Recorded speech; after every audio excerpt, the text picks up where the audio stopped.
Hello students. आज हम बात करेंगे इस वीडियो में एक ऐसा क्वेश्चन जो कि आपके क्लास 6 to 10th एग्ज़ाम में आता ही आता है, दैट इज़ ईमेल राइटिंग।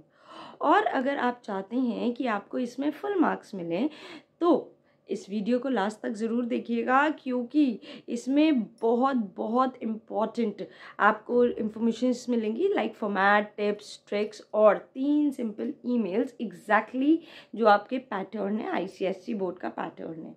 ये क्लास 6 to 10th सबका सेम रहता है। ईमेल के जो पैटर्न है, ईमेल जो है वो 5 मार्क्स का होता है। तो आज हम उसको ब्रेक डाउन करके आपको समझाएंगे। तो सबसे पहले फॉर्मेट को समझना इम्पॉर्टेंट है, बिकॉज हर पॉइंट एक स्पेसिफिक मार्क्स कैरी करता है ना। आपको पता होगा हाफ मार्क्स, 1 मार्क्स, ऐसे पूरा डिवाइडेड होता है। सो ईमेल एड्रेस लिखना होता है। फर्स्ट पॉइंट जो होता है वो ईमेल एड्रेस लिखना होता है। ये जो ईमेल एड्रेस है, this should be official email.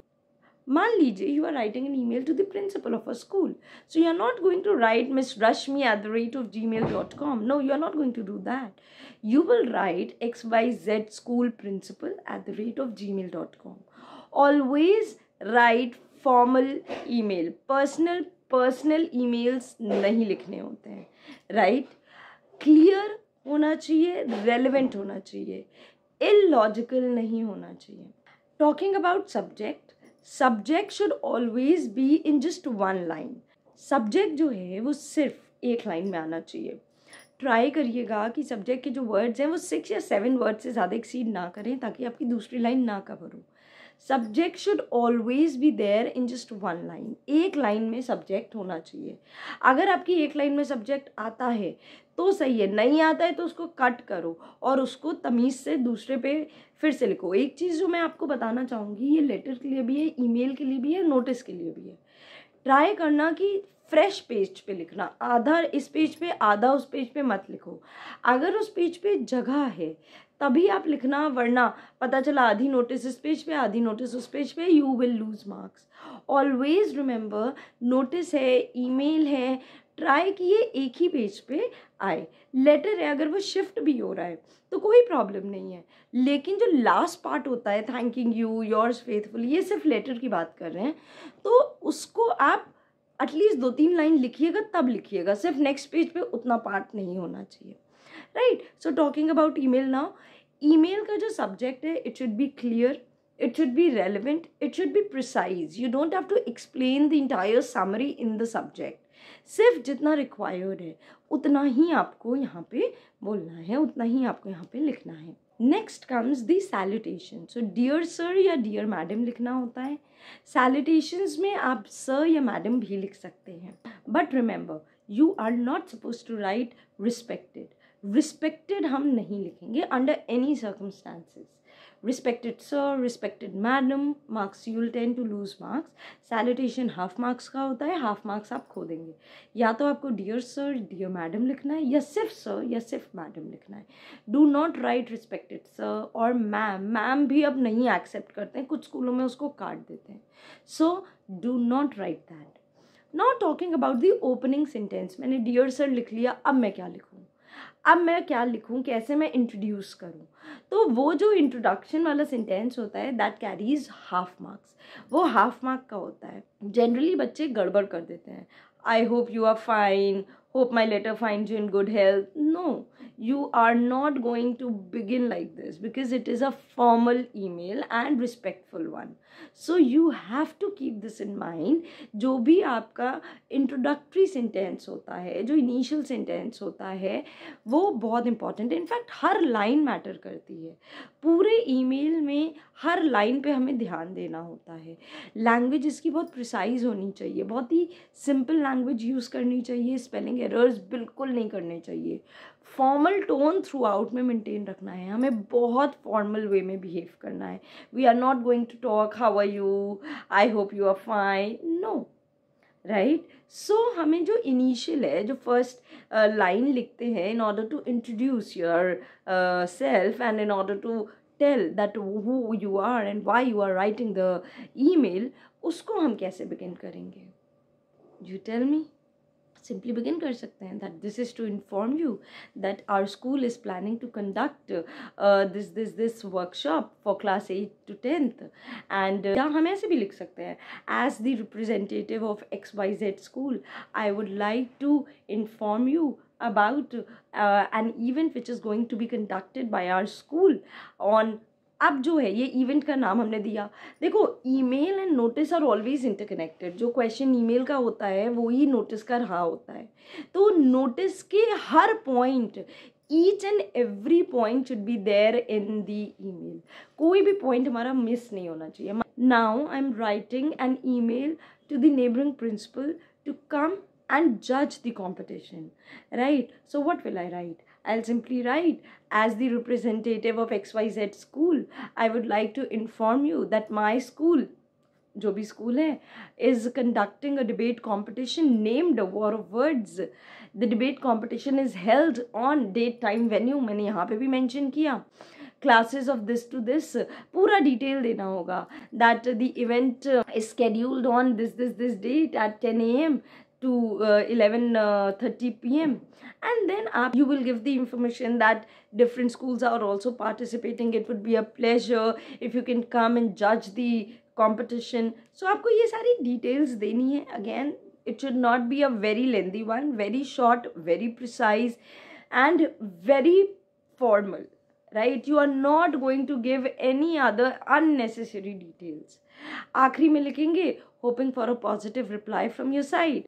We hope for your positive response.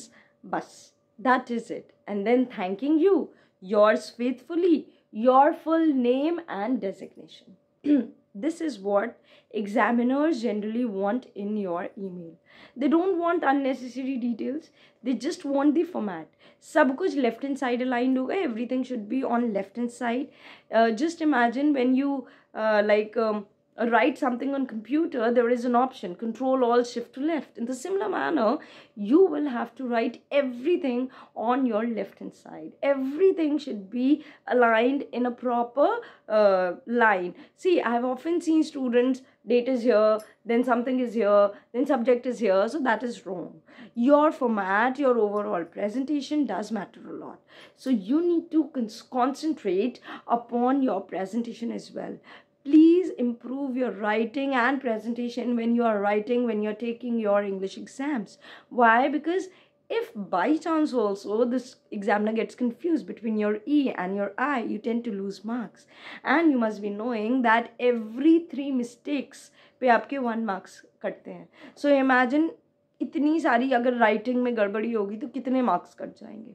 And this is the reason I have often seen students, good students who know the answer, they tend to lose marks in English grammar especially, right?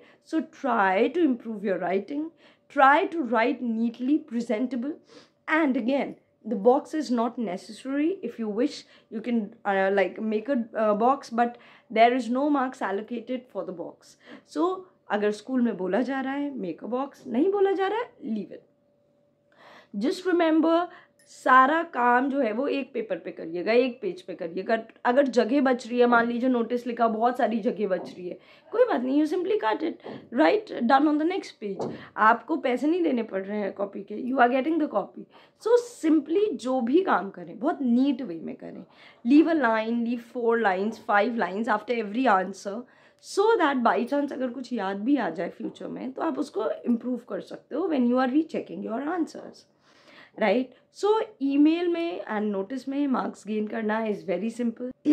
कुछ points को दिमाग में रखना है कि आपकी opening और closing lines बहुत ही स्ट्रॉन्ग होनी चाहिए. याद कर लो, जब आपकी कभी भी ईमेल यूज़ करते हैं तो आप वही पॉइंट्स यूज़ कर सकते हैं.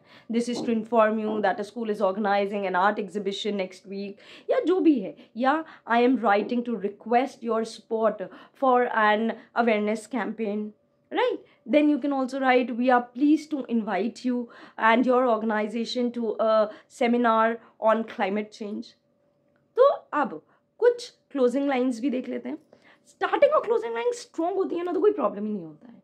तो क्लोजिंग लाइंस है, we hope for your kind cooperation and support, या हम ऐसे लिख सकते हैं, kindly confirm at the earliest so that necessary arrangements can be made, right? We look forward to a positive response from your side.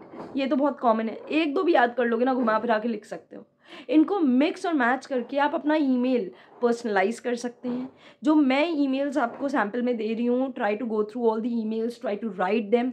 मेरा ये कहना है, मैं क्वेश्चंस दूंगी, you write them and then check कि आपने कौन से पॉइंट्स मिस किए हैं।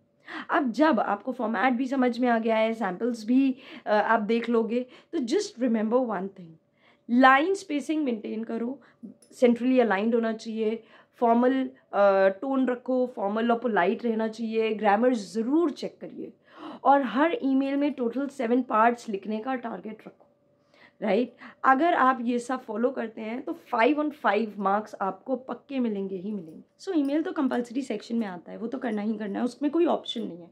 तो जब भी आपको ईमेल ऑप्ट करना है, जब भी आप ईमेल लिख रहे हैं, बस ओपनिंग लाइंस, एंडिंग लाइंस दिमाग में रखना है, फॉर्मेट दिमाग में रखना है, and yes you can easily score 5 on 5। चलिए नेक्स्ट वीडियो में मिलते हैं। ये जो मेरा कोर्स है, this is a very very helpful course. सारे वीडियोस को गो थ्रू करिएगा, जो डाउट्स हों you can mail me, you can WhatsApp me, and I assure you सारे वीडियोस को ध्यान से करिएगा, कॉपी बनाइए, उसमें सब कुछ नोट करिए, and before your exams, before taking your exams, just उसको गो थ्रू ज़रूर करिएगा, क्योंकि एग्जाम से पहले you will not be able to watch all my videos. So जो मैं बता रही हूँ उसको एक कॉपी में ज़रूर नोट करें, that will be really beneficial for you people. तब तक के लिए बाय बाय।